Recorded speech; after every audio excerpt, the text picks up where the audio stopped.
Bonjour, je sens votre présence. Oui, je vous vois. Nous allons ce soir rencontrer les esprits de la bibliothèque, ceux qui se cachent dans les livres, ceux qui sont enfermés depuis, disons, 20 ans, 100 ans, plus. Oui, ils sont là, je les sens. Je sens leur présence. Je sens aussi notre présence, négative celle-ci. Vous ne croyez pas en mon pouvoir. Je vais vous prouver le contraire. Vous allez me suivre. Nous allons aller dans les lieux obscurs, dans les recoins de cette bibliothèque. Suivez-moi, ne vous perdez pas. C'est dangereux. À chaque fois, nous perdons des âmes.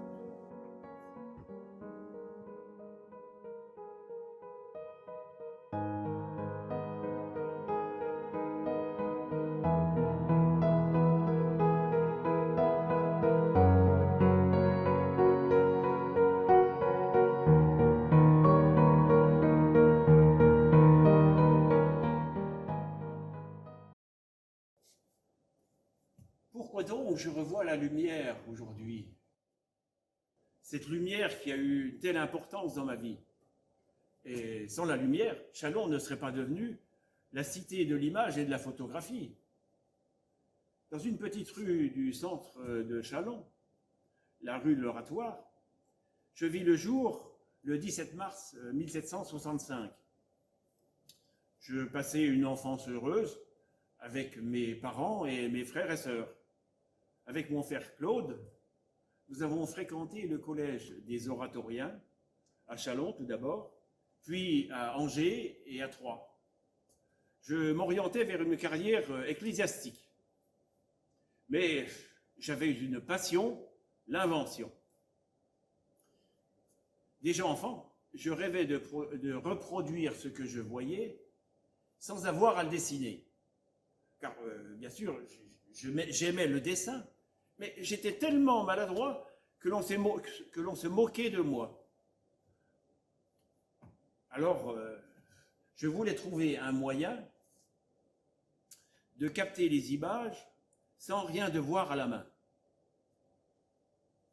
Bon, après plusieurs voyages et un séjour à Nice, où j'ai rencontré et épousé ma chère Agnès, je suis revenu en terre natale pour y installer ma famille et retrouver mon frère Claude, mon complice de toujours, avec qui nous avions de grands projets.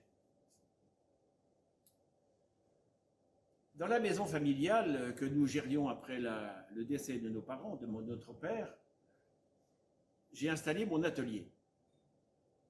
Nous avons travaillé tous les deux un projet très ambitieux qui a eu son heure de gloire, mais hélas, qui a causé la perte de mon frère et la ruine de notre famille. En effet, nous avons inventé le premier moteur à combustion interne, le pyréolophore, qui eut son moment de gloire, c'est assez sûr.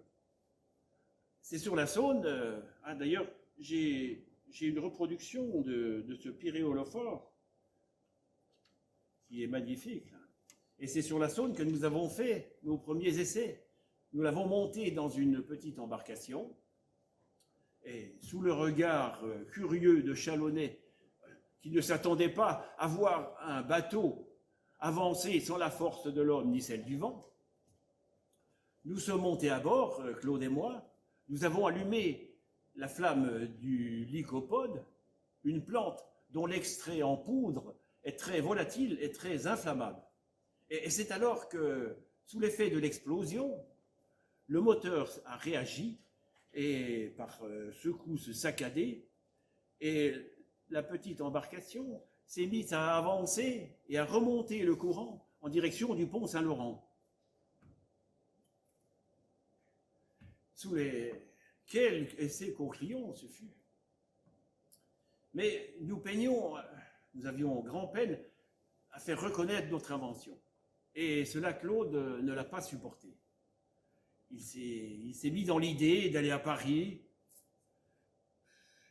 d'abord, et ensuite à Londres, en Angleterre pour exploiter notre invention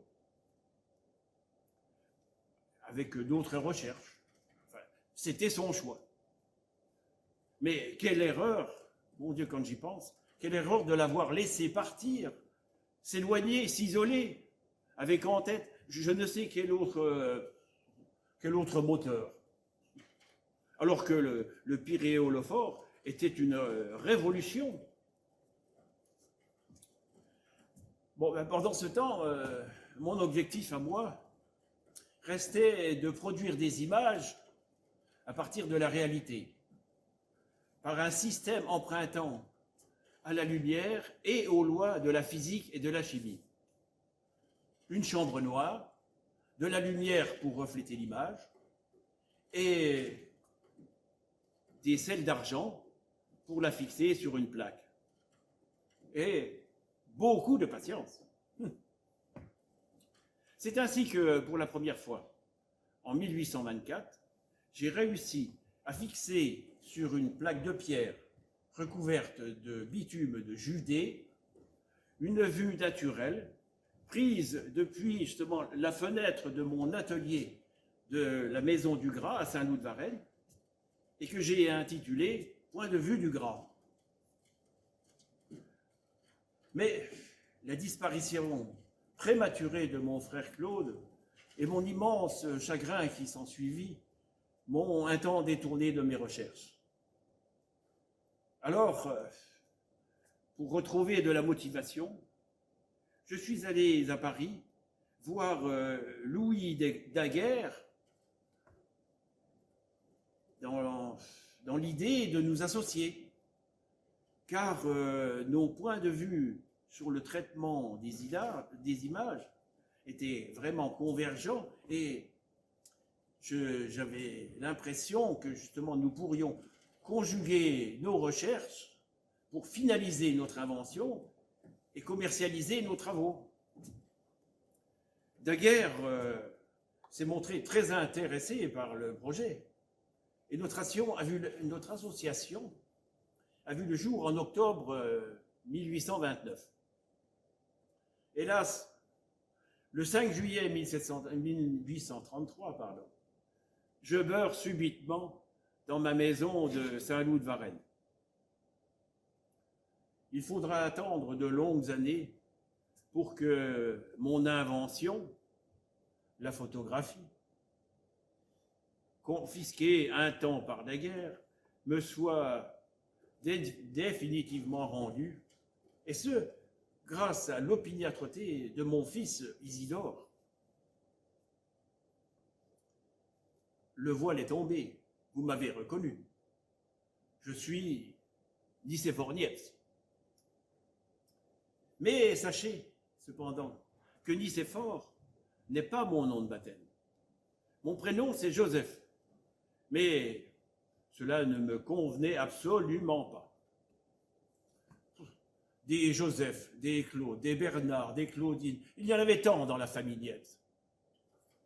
Que voulez-vous? Nécessité de transmettre de génération en génération les biens symboliques d'une lignée, sans se soucier d'individualiser un enfant par un prénom original.